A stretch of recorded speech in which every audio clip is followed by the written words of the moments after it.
Hello everyone. We will be covering Material Design 3 with Jetpack Compose in a series of videos. In today's episode, we are going to take a look at a small but powerful component of material design, badges. Badges are used to indicate a notification, item count, or other information relating to a navigation destination. They are placed on the ending edge of icons, typically within other components. So let's go ahead and jump into our Android Studio and start creating a simple badge. So here I have created this new project. So let's create a new file.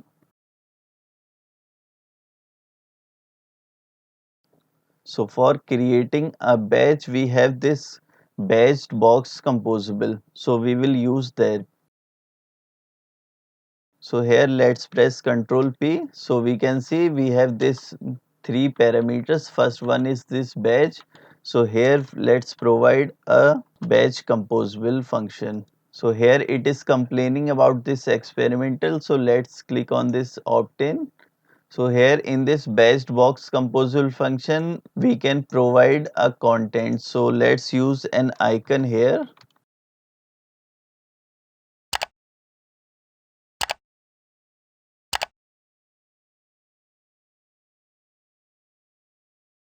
So this is all it takes to use a badge. Minimize these imports. So let's use this composable function in our main activities. So here we will take a box layout.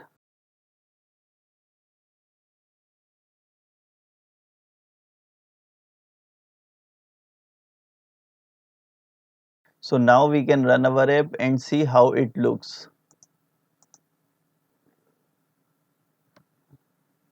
So here we can see this is our little dot, which is the badge. So let's go back to our badge composable. So this one is a small badge. It is used to indicate an unread notification. And we also have another type that is called large badge, which contains label text communicating item count information. So for that, here in this batch composable, what we will do, we will place a content here with the help of these parentheses.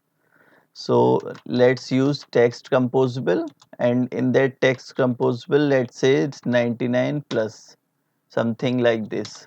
So now let's rerun our app.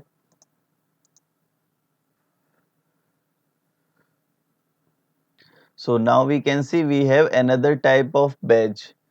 So let's minimize this, and here let's press Ctrl B. So we can see we have this documentation of badge. So with this badge box we have this modifier also, and you can look into this documentation how it has been implemented. And now let's go to this batch composable documentation. So here we have this container color and this content color. So we can also change these colors, but these default colors are the best according to the Material 3 guidelines. And also you can see how it has been implemented from here.